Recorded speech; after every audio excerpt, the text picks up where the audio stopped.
All right, let's dig into our 2A history project a little bit here with this stack of cards that we made for Second Amendment Library. So I'm a big fan of books, and as much as I like books, I'm not able to have a giant library of them, but I'm curious about them, and I'm not smart enough to remember all these things with some kind of photographic memory.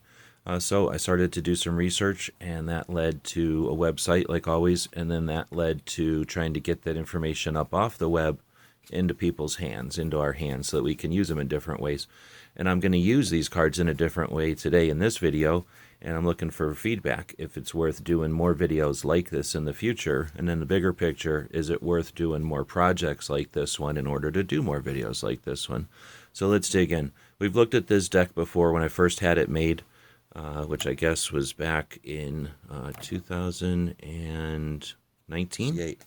1971, the NRA attempted to keep track of all these first ones. So you can see we got rifle, we got shooting something, you got arms and the man, and then the American Rifleman. So you got rifle, you got shooting and fishing, right, the second version. You got arms and the man, the third version. And then it eventually becomes the American Rifleman. So you've got those first editions all compiled into one book that you can buy. That's basically all four editions shoved together in one binding. You can still buy these. Last time I looked, for under $10 on eBay. That was written in 1971, and it's a neat way to get all four of those initial versions of the American Rifleman in one spot. 1972, you get Jeff Cooper writing his first book.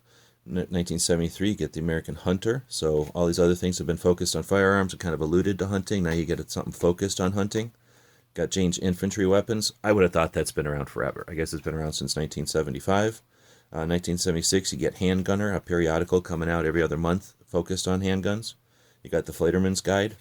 So this is a price guide from 1978. And it's more than a price guide. I guess it's a price guide as well as a collector's schema, so it gives you until there's guides like this, the same with the Bannerman catalog, it's difficult for people to collect because only a few people are going to know the entirety of what is available to collect, let alone the values and the rarity and the scarcity of things.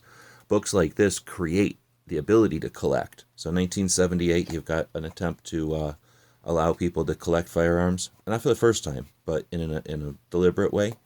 If I'm missing anything here, if you know of books that I'm missing, please, please, please let me know. The goal here isn't to show my complete knowledge. The idea here is to create conversation and to accumulate knowledge like these books compared to the periodicals that can keep up on current info, but aren't accountable over time to the validity of that knowledge. We're trying to create a valid resource here. So please let us know if we're missing stuff or if I got stuff wrong in the overall gist of it here.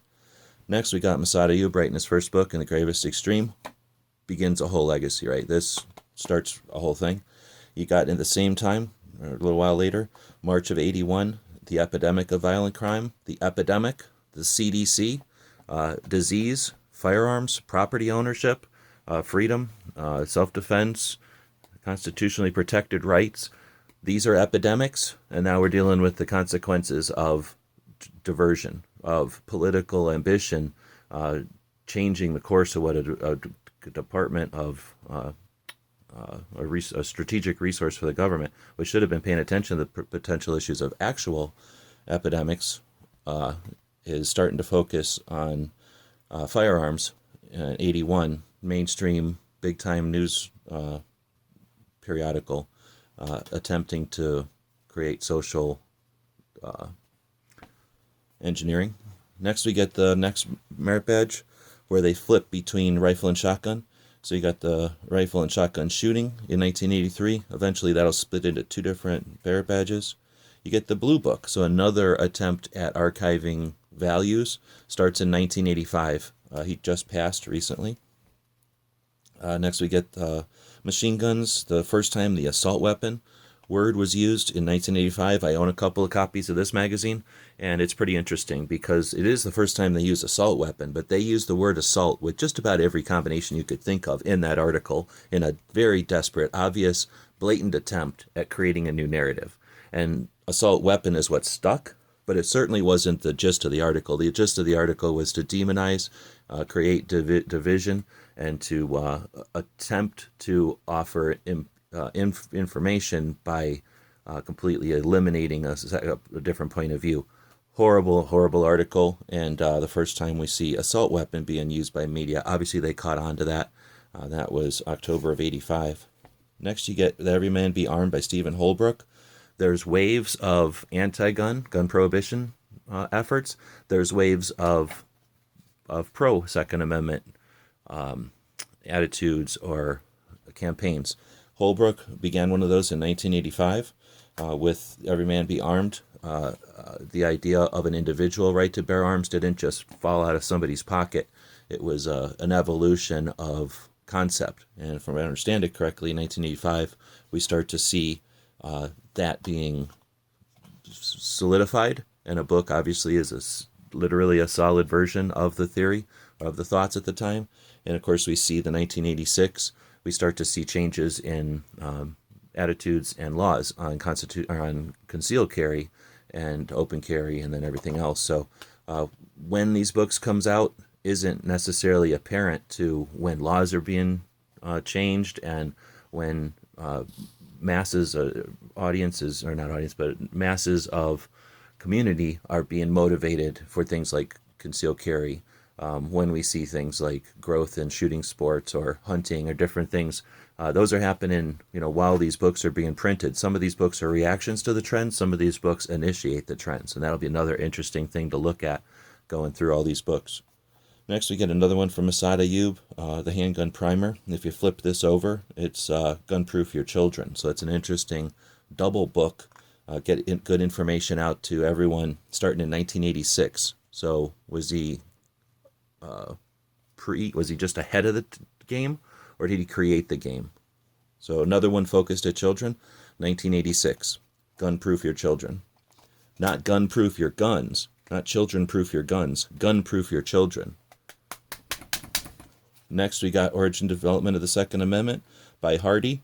Again, I wish I knew more about these, but from listening to interviews and listening to people talk about their influences, this one is an influential book in the, like it says, Origins and Developments.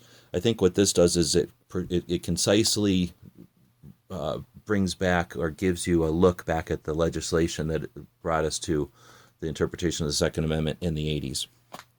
That's a lot of words, but it brings the old stuff into one book. What am I trying to look for? It's an extract of the old stuff that's really difficult to read, and it's a modern day concise version of all that. Let's see, The Gargantuan Gun Sight Gossip. So this is another book written by Jeff Cooper, probably at the height of the gun sight situation. The gun sight's a big firearms academy, a training place here in Arizona. Was probably is the first of the firearms education places that were in one place. A lot of other educators were traveling, but Jeff Cooper created a place to do it. The guys and gals at gun websites encourage you to take a CCW course every year, practice at least once a month, and carry every day. Thanks for watching GunWebsites.com.